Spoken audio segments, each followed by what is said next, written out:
Seniority படி போட்டா, சீமா அவர்கள் போட்டா அவங்க ஏகே விஸ்வநாதனுடைய ஒய்ஃபு, ஏகே விஸ்வநாதன் வந்து வேலுமணிக்கு ஃப்ரெண்டு அப்படின்லாம் ஒரு நிலைமை இருக்குது. எவ்வளவு பெரிய டேஞ்சர் அது. அதாவது காவல்துறையில வந்து அரசியல் மயமாக்கலாம். இப்ப அது வந்து டிரான்ஸ்போர்ட் துறையில் ஆகாதா? திமுக தான் திரும்பி வரும்னு நினைக்கிற ஒரு ஜிஎம் வந்து இப்படி இப்படி இயங்க மாட்டாருன்னு மக்கள் நம்ப முடியுமா? அதனாலதான் இந்த நம்பகத்தன்மையை, இந்த அரசாங்கத்து மேல நம்பகத்தன்மையை எந்த கட்சியா இருந்தாலும் உருவாக்கணும்ன்ற அவங்க பார்ட்டிசனா இருக்க மாட்டாங்க. நான் கரூர் சம்பவத்திலேயே நம்ம சேனல்லே சொல்லியிருக்கிறேன், போலீஸோட பொறுப்பு, அட்டானமி ஃபார் போலீஸ் தான் அதோட அடிநாதம். விஜய் லேட்டா போனாரு, மக்களுக்கு பொறுப்பு இல்லதான் அடுத்தது. அதை வந்து என்ஷூர் பண்ணணும்ன்ற அதை திரு ஸ்டாலின் தவறிட்டாரு. நீங்க டிஜிபி ஆகஸ்ட் மாசம் ரிட்டையர் ஆன சங்கர் ஜிவாலுக்கு அப்புறம் போடலங்கிறது மிகப்பெரிய கரும்புள்ளி. அது ஐபிஎஸ் ஆபீசருங்க அவங்க. நீங்க வந்து மக்கள் கணக்குல கொண்டு வருவாங்க. மக்கள் வந்து for more intelligent than what we think. அது நம்ம புரிஞ்சுக்கணும். இவங்க சிம்பிளா கடந்து போயிட்டாங்க. ஏன்னா நான் பஸ் விட்டவங்களோட 10 பேர்ட்ட பேசினேன், கொந்தளிச்சாங்க. ஏன்னா அவ்வளவு செலவு பண்ணி குழந்தை குட்டிங்களோட வந்திருக்காங்க. பஸ் இல்ல, நார்மலா இருக்கிற வர பஸ் கூட இல்லைன்னா என்ன அர்த்தம்? எப்படி அவங்க ஏத்துக்க முடியும்? நான் என்ன சொல்றேன், ஜனநாயக கடமை ஆற்றத்துக்கு உதவி செய்யணுமா வேண்டாம்? அவங்க தரப்புல ஒரு பட்டியல் விட்டாங்களே, இத்தனை பேருந்துகள் நாங்க இயக்கணும். அதாவது அவங்க இவர் வந்து சிவசங்கர் போய் என் களத்துல இயங்க முடியாது, தீபாவளிக்கு பொங்கலுக்கு செய்யற மாதிரி. பட் அதிகாரிகளுடைய வேலை இப்ப தேர்தல் கமிஷன் செய்யறாங்கல்ல, இப்ப 5 வாக்காளர்கள் இருக்கிற அந்த வருஷ நாடு இதுல வந்து பூத்துல போய் வைக்கிறாங்கல்ல, எதுக்கு? ஒரு வாக்காளர் கூட விடுபடக்கூடாது, நோ ஓட்டர் இஸ் லெஃப்ட் பிஹைண்ட்னு. அந்த இது வந்து துடிப்பு வந்து இவங்களுக்கு வரணும்ல, டிரான்ஸ்போர்ட் டிபார்ட்மெண்ட். நீங்க சென்னை கார்பரேஷன் எடுத்துங்க, எந்த மாதிரி கேம்பெயின் பண்ணியிருக்காங்க? சென்னையில வந்து விஜய் வந்தது ஒரு காரணம்னா வாக்குப்பதிவு அதிகமானது.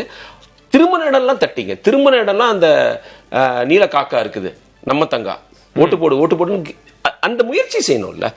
அதுல தவறிட்டாங்கன்ற அந்த மக்கள் வந்து ரொம்பவே கஷ்டப்பட்டாங்க. இங்கேருந்து நீங்க உளுந்தூர்பேட்டை போறதுக்கு 15 மணி நேரம் 12 மணி நேரம் ஆனதே கிடையாதுங்க. தீபாவளி பொங்கல்லே ஆனது கிடையாது. அது ஒரு திட்டமிட்ட விஷயமானு நினைக்க ஆரம்பிச்சிட்டாங்க. அது சரின்னு நான் சொல்ல, மக்கள் நினைக்கிறதே தப்பு. நினைக்காத மாதிரி நீங்க அவங்களுக்கு அந்த வசதி ஏற்படுத்தி கொடுத்துருக்கணும். சிம்பிளா ஈஸியை பொறுப்பு, இது கூட தெரியாம பேசுறேன்னு கிண்டல் பண்றது. அது என்னமோ ஈஸியை தான் வந்து எல்லா பஸ்ஸையும் வந்து எத்தனை கணக்கு பண்ணி அனுப்புவாங்களோ அப்படின்னு. அதாவது இந்த ஒரு எக்கோ சேம்பர் மாதிரி ஆயிடுச்சு அவங்களுக்கு. வெறும் புகழுரைகள் வருது, எப்ப பாரு இந்த புகழ்ச்சியே கேட்டுக்கிட்டு இருக்கிறது. நீங்க கிரிட்டிக்கல் வாய்ஸை கேட்கணுங்க.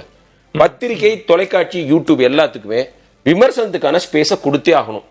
அந்த தவிர இப்ப விஜயும் செஞ்சாருன்னா இதை விட பெரிய படம் அவருக்கு கிடைக்கும். ஏன்னா அதுதான் உங்களை வந்து சேரும். ஏதாவது நீங்க திருத்தி கோர்ஸ் கரெக்ஷன் பண்றதுக்கான வழியா இருக்குதோ. இது நீங்க வந்து இப்போ நிறைய மக்கள் வந்து திமுகவுக்கு ஆதரவா பேசுற பத்திரிகையாளர்கள் மேல கோபமா இருக்காங்க. இதெல்லாம் நிதர்சனமான உண்மை. இது அவங்க பாக்குறாங்க, பெனிட்ரேஷன் அப்படி இருக்குது. இந்த எல்லாருமே மொபைல் வச்சிருக்காங்க, அவங்க ஒரு ஜட்ஜ்மெண்ட் வச்சிருக்காங்க. தமிழ்நாட்டு மக்கள் இன்டெலிஜென்ட் பீப்புள். ஸோ அவங்களால கால் எடுத்துக்க முடியும். முன்னாடி வந்து மீடியமா இடையில வந்து நம்ம மெயின் ஸ்ட்ரீம் பத்திரிகையாளர்கள் இருந்தாங்க. சோஷியல் மீடியா வந்தோடனே அந்த பேரியர் உடைஞ்சு. இல்ல நான் என்னோட கேள்வி, இந்த தீர்ப்பு அப்படின்றது இன்டெலிஜென்ட்டா தான் எடுத்திருக்காங்க அப்படின்னு நீங்க முடிவுக்கு வரமா? கலெக்டிவ் விஸ்டம் ஒன்று இருக்கு சார். கலெக்டிவ் விஸ்டம் நீங்க அது குறைச்சே மதிப்பிடக்கூடாது. நீங்க வந்து நீங்க 2-3 ஆப்ஷன்ஸா புனவலவன் சிலதை லிஸ்ட் பண்ணாரு, திமுக இதெல்லாம் செய்யல அப்படின்னு. இப்ப நீங்க சொல்றீங்க இப்ப அவங்க வந்து சட்டம் ஒழுங்கு சரியில்லையோ இல்ல பேருந்து ஒழுங்கா இயக்கி இருக்கணும், நிறைய மக்கள் இல்ல அது மாதிரி நிறைய பட்டியல்கள் இருக்கும்னா அப்ப மக்கள் வந்து மாற்றம் வேணும்னு நினைக்கிறாங்க. மாற்றம் வேணும்ன்ற முடிவுல ஒரு புதுசா உள்ள வரவங்க அவங்க மாற்றத்தை தருவாங்கன்ற நம்பிக்கையில இந்த வாக்குகளை செலுத்தி இருக்காங்க அப்படின்னு புரிஞ்சுக்கிறோம். அப்படின்னா இதே தாவேகா புதுச்சேரியில ஏன் பெருசா சோபிக்கவே இல்லை? எங்க எடுத்துக்கலாம். அவங்க புதுச்சேரியில நம்ம கட்சி ஆரம்பிச்சிட்டோம், அங்க ஆனந்த் அந்த ஊர்ல இருந்து எம்எல்ஏ இருந்தவருங்கிறது ஒரு காரணத்தை தவிர ரொம்ப சீரியஸாலாம் எடுத்துக்கலாம். ஏன்னா விஜய்ங்கிற அந்த இமேஜ், அந்த ஒரு பர்சனாலிட்டி வேணுங்க. விஜய் என்ன புதுச்சேரி சீஃப் மினிஸ்டர் ஆக போறாரு? விஜய்க்கு இந்த ஓட்டு பாதி இடங்கள்ல வேற கட்சியில இருந்து வந்த 2 நாளைக்கு முன்னாடி வேட்பாளர்கள் யாரோட பேருமே தெரியாது.